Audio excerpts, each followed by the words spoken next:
Red dot optics have become really popular on AR rifles and even more so on handguns. They allow you to pick up your sight picture a lot faster. You can maintain a hard target focus. Depending on your skill level as a shooter, with handguns, you can shoot them out to farther distances with accuracy. But if you recently purchased a red dot, with everything that's going on with ammunition right now, you probably don't want to be shooting a whole lot whenever you're zeroing in your red dots. So today, I want to share with you how I zero in my red dots and achieve that perfect zero with the minimum amount of rounds used.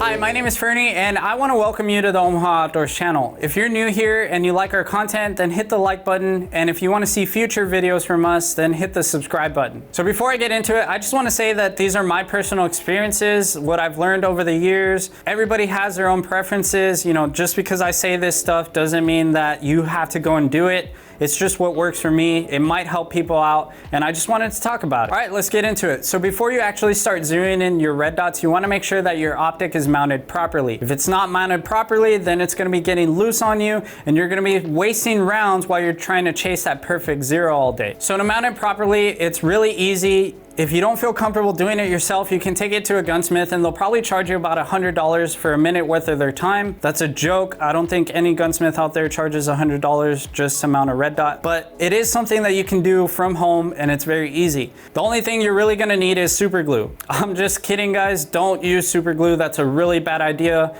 I've seen it done before. You don't wanna do that. What you really need is blue Loctite.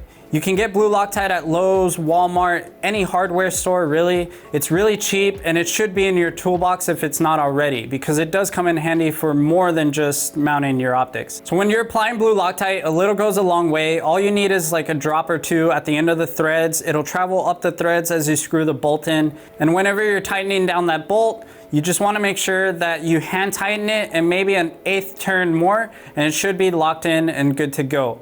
You do want to make sure that the Loctite dries in time before you actually go out and shoot it, especially with pistols. This is really important. You want to give it at least 24 hours to dry, or else those screws will be backing out as the Loctite's drying, and you might end up breaking your optic, which is something that you don't want to do. All right, so when it comes to ARs, I'm not going to get too specific into where exactly you want to place it. I usually just like placing my red dot above my mag well, so that way it's out far enough so it doesn't obstruct my view. Red dots aren't meant to be used as scopes. They're just meant to be used as a point of reference of where your rounds would be hitting, depending on the range that you zero in for.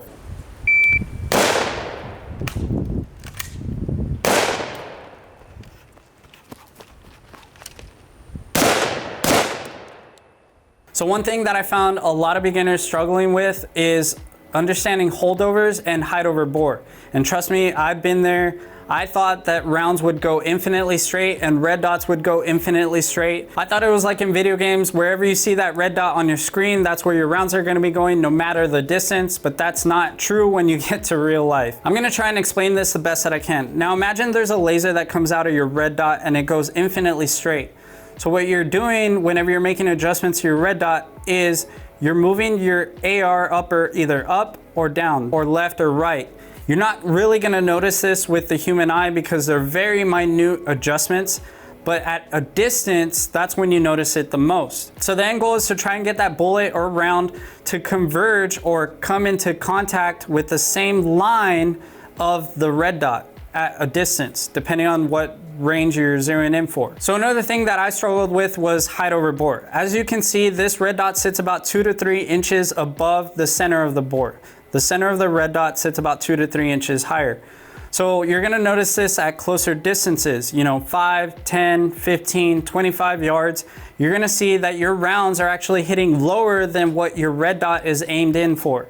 That's because there's not enough distance, especially if you zero it in at 36 or 50 yards, there's not enough distance for the bullet to converge, come up into the line of the red dot. And that's what holdovers are for. You want to make sure that you're practicing this whenever you go to the range, especially at closer distances. So that way you can get used to the 2 to 3 inch difference of how high you need to put your red dot. So that way you can accurately place rounds on target. Now with holdovers, there's also hold unders. So let's say, for example, you zeroed in your red dot at 50 yards. Now with a 50-yard zero, it's gonna converge back at 200 yards because again, the round is going up, meeting the red dot line at 50, coming up and then coming back down and meeting the red dot line at 200. So if you're trying to shoot anything at about 100 or 125 yards, that round is at its highest point before it actually starts coming down. So with that, your point of aim needs to be lower than what you're trying to shoot, so that way your point of impact will be right on target. I know it can be hard to visualize as a beginner, but if you need help or have any questions on height over bore, then let me know in the comments down below and I'll be more than happy to help anybody out. All right, so when it comes to zeroing in my red dots, I usually take out all the internals of the upper when it comes to rifles. I'll get to pistols in a second. And that way you can look down your bore. So you wanna set your AR upper on a stable platform, you know, a bench rest or something. If you don't have one, that's fine. You can still achieve the same results. It's just gonna take a little bit longer. It does make it easier if you tie it down so it doesn't move. So this method that I like to use is called bore sighting. Traditional bore sighting. You're literally looking down the barrel at an object and then moving the red dot to the center of that object.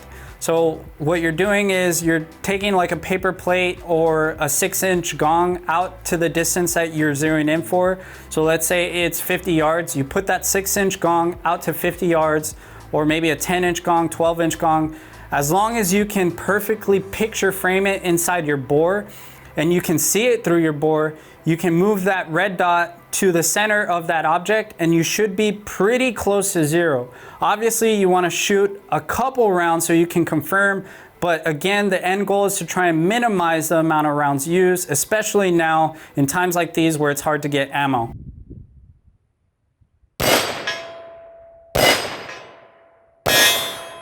So if you're doing it to the distance that you're trying to zero in for, you're gonna get pretty accurate results and you're not gonna be using so many rounds to get that perfect zero. This is just one way that I like zeroing in my red dots, and I have gotten pretty good results every single time that I spend the time to strive for perfection, and I'm pretty happy with my results. So to do this method, you do need access to a large piece of land, so a large range, or maybe a large backyard, or maybe you do have access to a large piece of land. Maybe a buddy owns like a land out in the country or something like that. But if you're doing it from home and you don't have access to that large piece of land, you can achieve somewhat of the same results with a sheet of paper.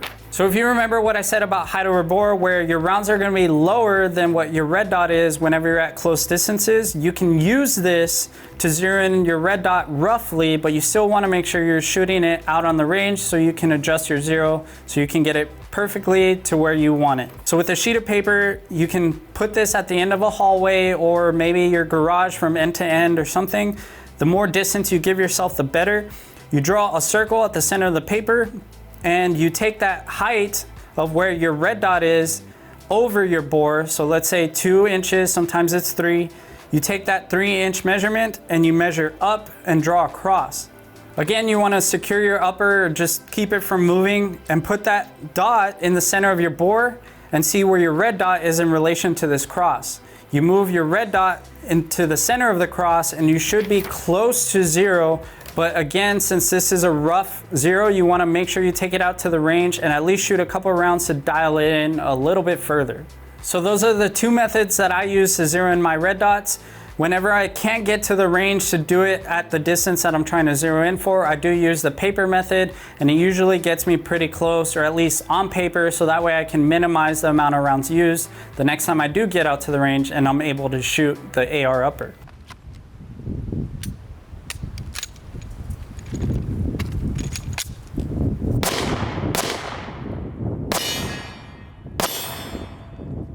So when it comes to handguns, I did have to get a little bit creative. You are gonna need a tool, which is a laser bore sight or a laser trainer, and that's why I had to get creative, because I don't have a laser bore sight. I just have a laser trainer, which I use during dry fire. I love it. You know, it makes dry fire a little less boring because it tells you where your rounds would be hitting if you actually had live ammunition, but obviously you're gonna be dry firing, so everything's gonna be empty. It's a good way of seeing what you're doing with the gun during trigger press. You know, if you're yanking the trigger, just moving the gun while you're pressing the trigger. And that's why I love laser trainers, especially for dry fire.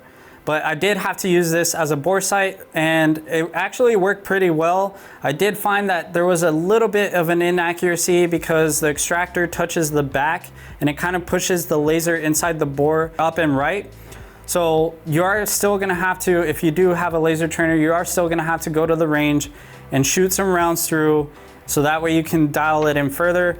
But what I did, and this is my carry gun, what I did was I put the laser trainer inside the bore, I extended out, and I saw where that laser was hitting in accordance to my red dot, and I moved my red dot a little bit further closer to that laser.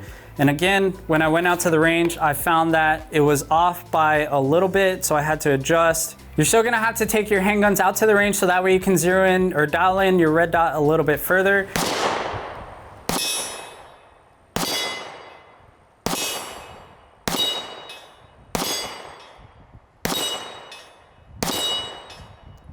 Using a laser trainer or a bore sight gets you on paper, which is really good because as long as you're on paper, you can see where your rounds are hitting, you can get a nice group, and then you can adjust from there.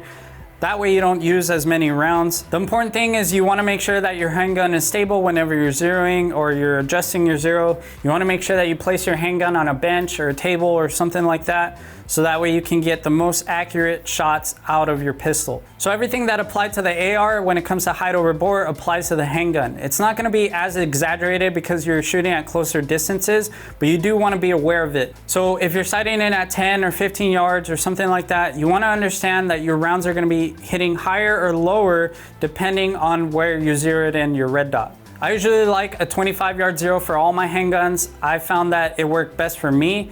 It could be different for everybody else. You might like a 10 or a 15 or even a 7, even though I don't agree with a 7-yard zero. You don't want to be chasing the perfect zero on handguns because you're not going to be able to outshoot your handguns.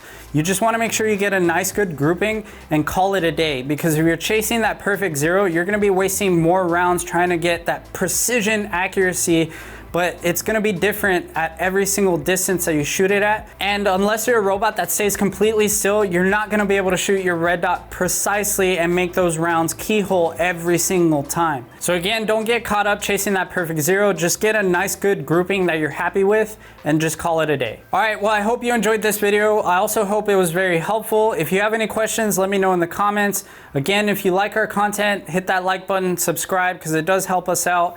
And I'll see you on the next video.